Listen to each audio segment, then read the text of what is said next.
अब हम लोग इलस्ट्रेशन नंबर 2 में आ गए हैं। अब इलस्ट्रेशन नंबर 2 करने से पहले एक बार फॉर्मूला रिवीजन करते हैं, उसके बाद हम लोग करने वाले हैं।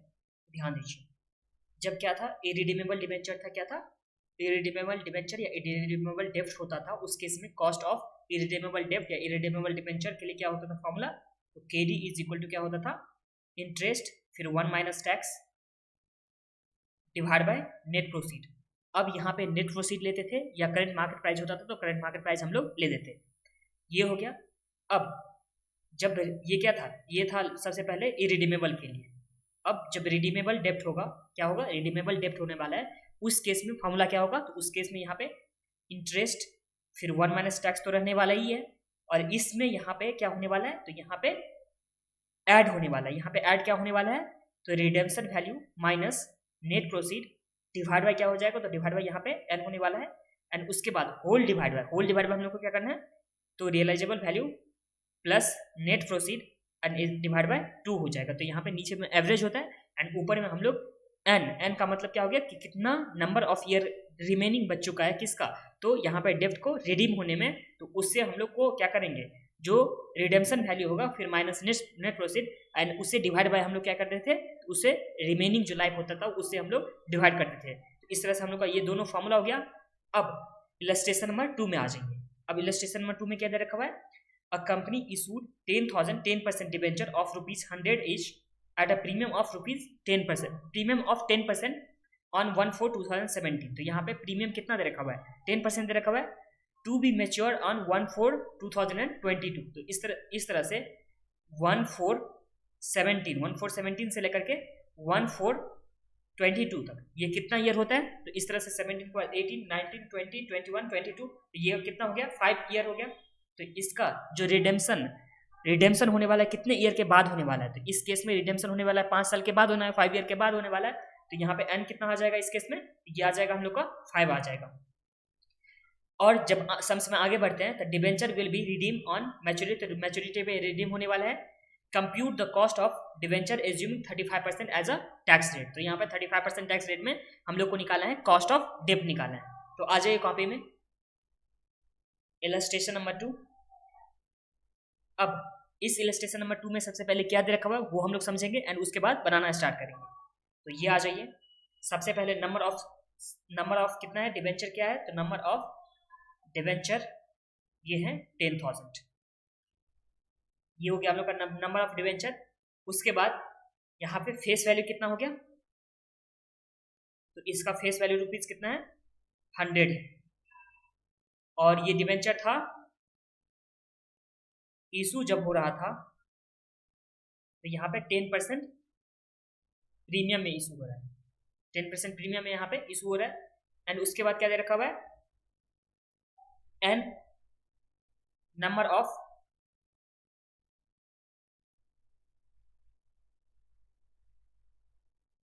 Remaining life of debenture. तो रिमेनिंग लाइफ ऑफ डिबेंचर कितना हो जाएगा, तो 1/4/2017 से लेकर के 1/4/2022 तक। तो ये कितना आ गया, 5 ईयर आ गया। तो इस तरह से हम लोग का एन कितना हो गया इस केस में, 5 ईयर। अब आगे सबसे क्या दे रखा हुआ है, डिबेंचर कितने परसेंट है, तो 10% डिबेंचर है, तो ये भी हम लोग लिखते हैं, ये है 10% डिबेंचर, ये हम लोग का 10% डिबेंचर हो गया। एंड उसके बाद क्या दे रखा है, टैक्स का रेट हम लोग को 35% दे रखा हुआ है, तो यहाँ हम लोग ये भी लिखते हैं, टैक्स इज इक्वल टू 35%। यहाँ तक तो कुछ प्रॉब्लम नहीं है आप लोग को। अब ध्यान दीजिए, ये तो हम लोग के पास क्या हो गया, इन्फॉर्मेशन जो भी था वो हो गया। अब फॉर्मूला क्या होता है किसके लिए, तो फॉर्मूला होता है सबसे पहले कॉस्ट ऑफ डेब्ट के लिए। फॉर्मूला क्या होता है, जब रिडीमेबल डिबेंचर होता है तो उस केस में हम लोग का फॉर्मूला क्या होता था, तो ये होता था KD is equal to interest फिर 1 माइनस टैक्स फिर plus redemption value minus net proceed divide by N, and उसके बाद whole divide by redemption value plus net proceed divide by क्या होता था 2। ये हम लोग का होता था फार्मूला होता था के डी का, ये तो हम लोग का फार्मूला हो गया। अब ये जो फार्मूला दे रखा हुआ है इसमें जो इन्फॉर्मेशन हम लोग को सम्स में से दे रखा हुआ है वो हम लोग पुट करते जाएंगे एंड उसके बाद इसका आंसर आ जाएगा। तो ये देखिए, इस केस में इंटरेस्ट कितना दे रखा हुआ है, तो इंटरेस्ट का कैलकुलेशन हम लोग को करना होगा। तो इंटरेस्ट हम लोग को इस केस में आ जाएगा 100 था फेस वैल्यू, और यहाँ पे 12% डिवेंचर है। 12% डिवेंचर यही है ना, 12%, सॉरी 10% डिवेंचर है। तो 10% डिवेंचर जब ही हुआ तो इंटरेस्ट रेट कितना हो गया इस केस में, तो इंटरेस्ट रेट कितना हो गया 10%। तो इस तरह से इंटरेस्ट कितना आ जाएगा 10 आ जाएगा। तो ये हम लोग इंटरेस्ट के बदले 10 लिख दिए। एंड उसके बाद हम लोग के पास क्या दे रखा हुआ 1 माइनस टैक्स। तो यहाँ पे टैक्स का रेट कितना दे रखा हुआ है, तो टैक्स का रेट हम लोग को 35% दे रखा हुआ है। तो 35% को 0.35 तो लिख सकते हैं, प्लस रिडेम्पशन वैल्यू। तो रिडेम्पशन वैल्यू सम्स में तो हम लोग को दे नहीं रखा हुआ है, तो इस केस में रिडेम्पशन वैल्यू हम लोग को सम्स में नहीं दे रखा हुआ है, इसलिए हम लोग क्या मानेंगे कि जितना फेस वैल्यू है कि दे रखा हुआ था, एक बार पढ़ लें सम्स को, the debenture will be redeem on maturity. तो यहाँ पे रिडेम्पशन वैल्यू नहीं दे रखा हुआ है, इसलिए हम लोग फेस वैल्यू को कंसीडर क्या करेंगे, रिडेम्पशन वैल्यू। तो यहाँ इस केस में फेस वैल्यू कितना दे रखा हुआ था सम्स में, तो 100 दे रखा हुआ है। फिर minus net proceed. Net proceed मतलब कितना में इशू हो रहा है, कितने कंपनी के पास पैसा आ रहा है, उसे नेट प्रोसीड बोलते थे हम लोग, या तो नेट प्रोसीड या करंट मार्केट प्राइस। तो सम्स में तो करंट मार्केट प्राइस भी नहीं दे रखा हुआ है, तो इस केस में हम लोग क्या लेने वाले हैं, नेट प्रोसीड लेने वाले हैं। और नेट प्रोसीड कितना आ जाएगा, तो नेट प्रोसीड हम लोग का आ जाएगा ये 10% प्रीमियम में इशू हो रहा है, यहाँ पे लिखा हुआ था ना 10% प्रीमियम में इशू हो रहा है।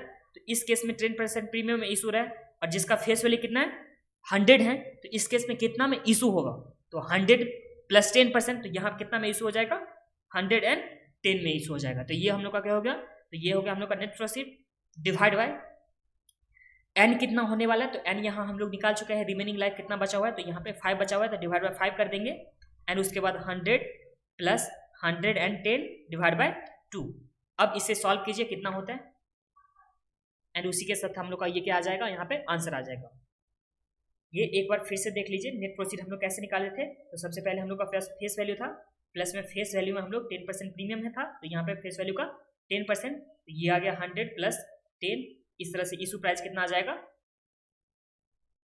इशू प्राइस हम लोग का आ गया 110। और इसी इशू प्राइस को हम लोग क्या बोलते हैं, तो इसे बोलते हैं हम लोग नेट प्रोसीड। ओके, इसे सॉल्व कीजिए कितना होता है। तो सबसे पहले हम लोग राइट साइड से सॉल्व करना स्टार्ट करेंगे, यहाँ से अगर कैलकुलेटर में कर रहे हो तो। वैसे आप लोग को जैसे भी करना है वैसे कर लो, बट इस तरह से सॉल्व करोगे तो यहाँ पे जल्दी फास्ट में हो जाएगा। तो देखो सबसे पहले इसको सॉल्व करते हैं। तो ये आता है 100 प्लस 100 माइनस 110 डिवाइड बाय 5, तो ये आ गया -2। फिर हम लोग ऐड करने वाले हैं इसे, तो ये आ गया हम लोग का कितना आता है 110 में से, तो ये आ गया 6.5 प्लस 6.5, ये आ गया 4.5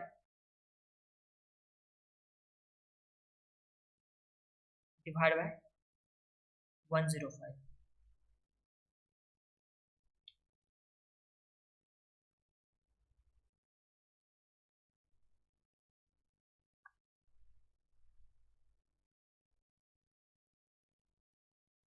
तो ये इस तरह से हम लोग आ गया कॉस्ट ऑफ डेट 4.2857%। ये हम लोग का क्या आ गया कॉस्ट ऑफ डेट। बस एक बार आंसर चेक कर लेते हैं बुक के साथ।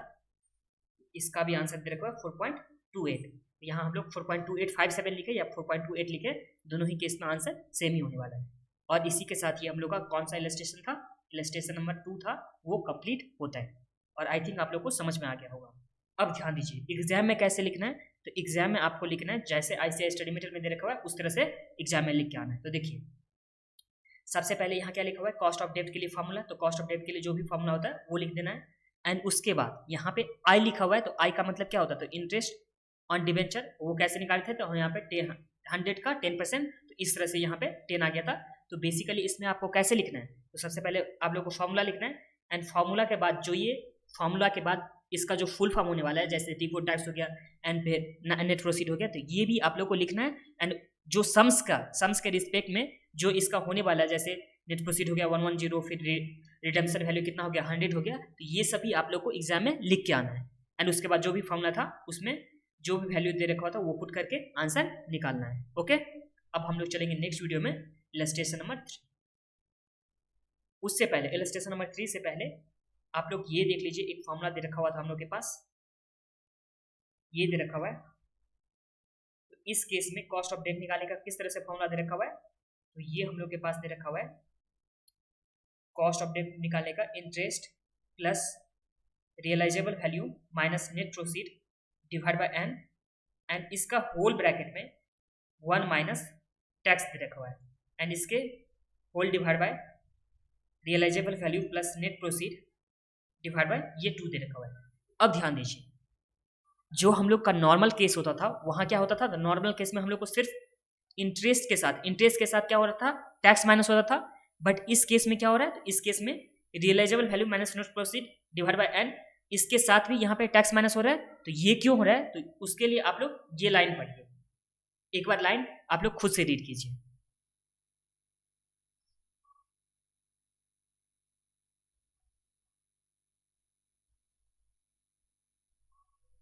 तो अब देखिए, the ever formula to calculate the cost of डेब्ट is used where only interest on डेब्ट। तो यहाँ पे जब इंटरेस्ट ऑन डेब्ट था इज टैक्स डिडक्टेबल, तो यहाँ जब इंटरेस्ट में ही सिर्फ टैक्स डिडक्ट होता था, इंटरेस्ट में ही सिर्फ टैक्स डिडक्ट, तो उस केस में हम लोग कौन सा फॉर्मूला यूज करते थे, तो हम लोग ये वाला फॉर्मूला यूज करते थे।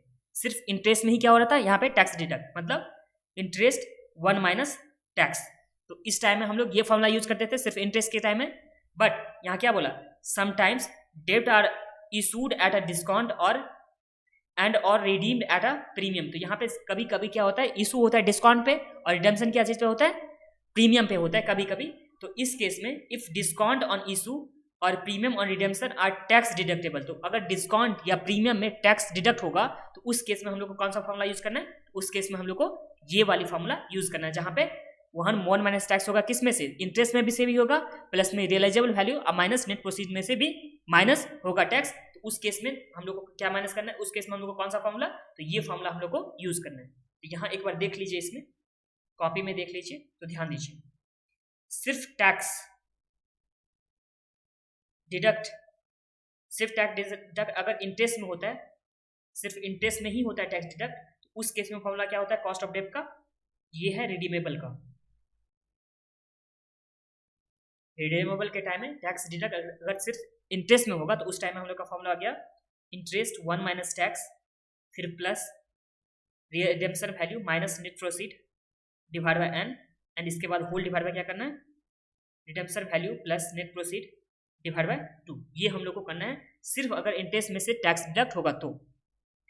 दूसरा, जस्ट इसके नीचे देखिए, टैक्स डिडक्ट अगर हो रहा है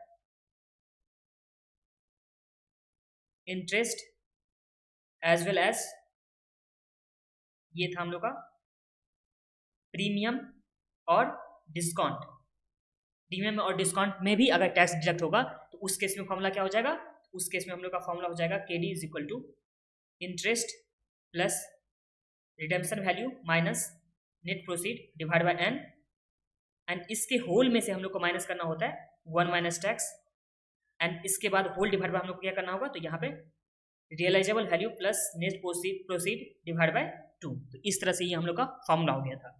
अब हम लोग चलते हैं नेक्स्ट वीडियो में नेक्स्ट इलस्ट्रेशन।